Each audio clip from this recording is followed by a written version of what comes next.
What if I told you that I came away from Iowa, traveling to Iowa State, and despite Iowa losing, I was encouraged by what Iowa did, and I gained respect from Iowa State despite their best win of the year in terms of opponent ranking at the time they played their opponent, Kansas State, now being a 1-2 football team who just lost to Army at home and looks like absolute trash.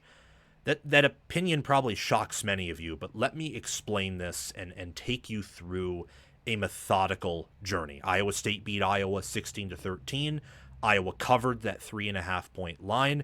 I picked Iowa to win, and I was wrong, but at least I think I was right on a few things regarding Iowa and also regarding Iowa State, but also wrong on a few things with each team. So I want to take you through that here and look at these teams and what they did. And I think the perfect way to tell this story, since it is a matchup between two good teams, let's get that out of the way. Let's start right here. These are two good teams. Before I resume, please like, share, subscribe, hit the notification bells, and comment your thoughts down below. I love your engagement. Don't just hit the notification bell for my main channel. Hit the bell for any team playlists attached to the video if interested. If your team is not there or you're not interested, please navigate to my home channel page. Check out the playlists tab. Your team will be there if it's a Power 4 team. And hit the notification bell so that you can get notified when I cover that specific team. If you want additional content, bonus content, sign up as a paid member of the channel with the appropriate tier. I also give priority reply to members. And check out our Discord server. It's free. You get to interact with me. I get to pop in there. And the Discord server will notify you when we go live or when I upload videos. You can say, oh, Iowa couldn't pass the ball. Iowa couldn't pass the ball. You know what they did? They ran on Iowa State in a way that Kansas State could not. They did. And look, I know Kansas State's not a good team, but we knew from preseason research that Iowa was bringing back a good offensive line. Iowa's had some running backs emerge that I didn't exactly expect. And I hate to tell all of you this, but based on how Rocco Becht has played and how Iowa State's offense has played, I know that Iowa's reloaded on defense. They are at least as good as they were last season. And with how they defended Becht in a road environment when they couldn't get pressure on him, they may have a better defense than they did last year. And I think there's a strong chance of that happening as the season goes on, because this defense does have some youth, and not necessarily youth. They have a lot of age at linebacker, for example, but they don't have a ton of experience per se. So both of these teams really were in the mud. This was a classic Cy-Hawk game in which it was decided by less than a field goal. It was very back and forth. Both teams were physical. There were mistakes made. There was a back and forth about this game that made it very entertaining. And the game honestly blew by pretty quickly because both teams had long drives in that wonderful, honestly blissful. I love ugly football. I love it because even really good teams, elite teams, can play ugly football. Think back to 2023 Michigan Penn State. That was an ugly game, but teams that finished both inside the top 5 in FPI to end the year, or at least Penn State was very close to top 5 in FPI. Think about Texas, Ohio State last year in the Cotton Bowl. Those were arguably the two best teams in America. They played ugly, I mean ugly football. That was not a game of fireworks that was very fun to watch. It wasn't. But both of these teams had drives at the end of the game where, look, Iowa had a 9-minute 28 drive in the third quarter. 9 minutes and 28 seconds. Crazy. They kick a field goal to tie it. Iowa State has a 6-minute drive that results in a punt in the fourth quarter. Then most of that drive was in the third quarter, but it ended in the fourth quarter. Iowa then has a 40-yard drive that's 5 minutes, punt. Iowa State has a 6-minute 30-second drive that ends in a field goal, the game-winning field goal, punt. Then Iowa, of course, turns it over on downs because they're not really equipped against a good defense to execute a 2-minute drill. Even though I think their receiver core is better than it was last year, and I like their passing offense more than what it was capable of last year. Iowa State and Iowa had about equivalent plays. Iowa controlled the clock. Iowa won the rushing battle, not decisively, but 4.1 yards per carry to 3.5 yards per carry, 148 rushing yards to 104 yards. And really, after that first quarter, if I got to be honest, after that first quarter, Iowa effectively controlled the game. I think that Iowa State just had such a good first quarter that allowed them, combined with superior quarterback play, to hold on and win the game. These are two pretty evenly matched teams, if I'm being honest here. No team averaged more than 5 yards per pass attempt. Iowa State had 5 yards per pass attempt. Iowa's was at 3.5. Iowa gave up 3 sacks, but they had an 83% power rushing success rate. Iowa State gave up no sacks and had a 100% power rushing success rate. Power rushing success rate means, do you get 2 yards on your carry if you need 2 yards to pick up a first down? So whenever it was 2nd and 2 or 3rd and 2 or shorter, or 1st and goal from the 2, these teams did a very good job of getting enough push to create long drives. That's why they had those long drives, because their power rushing success rate was incredible, especially with Iowa. Iowa had several drives where they never passed the football and they were able to move it because their offensive line's that good. Their rushing offense is that good. With Gronowski in there, it's as if Brennan Sullivan's back, but now is healthier and I think has a better arm. I know that Gronowski's arm hasn't looked amazing. It's been pretty bad, but I think that regression to the mean over the next few games will show that Gronowski's a better quarterback than the advanced analytics say right now. It's a very tight game. And look, credit to Iowa State again. I say again for proving me wrong here. Credit to them for doing that. I've picked against them twice now, and I'm 0-2. Picked Kansas State to beat them. Picked Iowa to beat them. No. Now they were close losses, so it's not like I was super off the mark. But Iowa State's this really gritty team. They're a team that I love to watch. I love to watch Iowa as well. Don't get me wrong.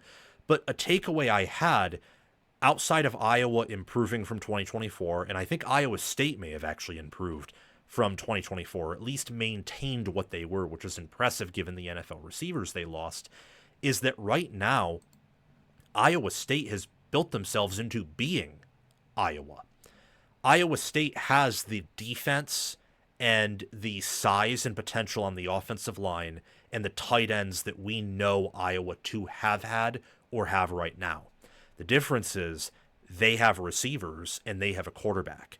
Iowa State right now reminds me of 2019 Iowa, where you had a quarterback in Nate Stanley, you had a receiver in Amir Smith-Marset, you had a defense that was top 10, you had a rushing attack that was pretty solid. I don't think Iowa State's rushing attack is as good as that 2019 Iowa rushing attack, but it's a good rushing attack. It's very reliable, not necessarily explosive, but it's very successful in power rushing, and that's something that we discussed when they played Kansas State, is Iowa State doesn't get these big, long runs, but they can reliably pick up 2, 3, 4, 5 yards per carry when they need to. Iowa State is a superior Iowa. That's what they are. So that could be interpreted as humiliating for Iowa because your rival has become you, but better, and they've won 3 to the last 4 against you. But it's also a compliment to Iowa State. And I'm not saying that Iowa State, if they were to play Iowa again, would beat them 10 out of 10 times on a neutral field. In fact, I'd go with it's probably a 50-50 split, or neutral field, I might even lean Iowa. I still think that Iowa is better at some things relating to their identity than Iowa State is. But Iowa State's tight ends are crazy good. They're really effective blockers, whether on pull blocking or straight up blocking. I mean, I remember looking at the film and watching it here, and Tyler Miller for Iowa State had a wonderful block for Carson Hansen to burst through in the first quarter. And then, like, the next play or a few plays later, Gabe Burkle comes in and just lays the wood on an Iowa defender. Same thing with center Dylan Barrett. And Gabe Burkle's just one of their phenomenal tight ends. Benjamin Brahmer made their only touchdown catch of the day in the end zone as Iowa was playing perfect coverage on him. And you also had, at the end of the day, another great pass. Well, not a great pass. It was a tipped pass in the air, but I believe it was caught by Burkle. I don't know, because Iowa State has so many good tight ends. So you have Gabe Burkle, you have Benjamin Brahmer. I forget who caught it. I think it was Gabe Burkle, but I could be wrong. They have wonderful tight ends. Iowa State does. Very talented. They're insane. The offensive line's also fixed their pass blocking issues. A lot of that was missed assignments against Kansas State. They gave up no sacks against an Iowa defensive line that I think is more talented than the defensive line they had last season. I was very impressed with Iowa State in this game. But I was also impressed with Iowa. Like, a few key takeaways I have for Iowa is that they're better than they were last year. And a lot of that is because they weren't high in returning production, but all the players they brought back were quality players. Think about their running backs. They're at least average, if not above average. Think about Addison Ostrenga.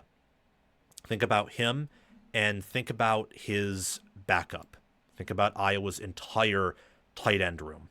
So, Addison Ostrenga got hurt in this game, and then you got, Hayden Large as their fullback. They're at least deep there. They're at least, again, average. Their receivers aren't very good. That's the one bad part of their returning production they brought back. But no one was crying over losing McNamara or Sullivan to the portal. And I think Gronowski's better than both of them. Their offensive line, Jennings Dunker, Bo Steffens, Logan Jones at center. Those are all quality players. Logan Jones could be in the NFL right now, potentially starting, possibly, if he wanted to.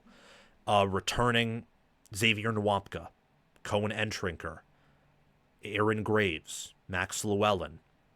They have a lot of good players that came back. Drew Stevens at kicker, right? Reese Dakin at punter. Most of their returning production was quality, and with Lester being in his second year and getting a superior quarterback, I think they're a better team than they were last year. I truly believe that. Now, with Iowa State, I don't quite know, because I think Iowa State, as we saw last year, had a higher ceiling than Iowa did, much higher with the offense they had. But I'd be inclined to think Iowa State does too. I think their defense is better than it was last year.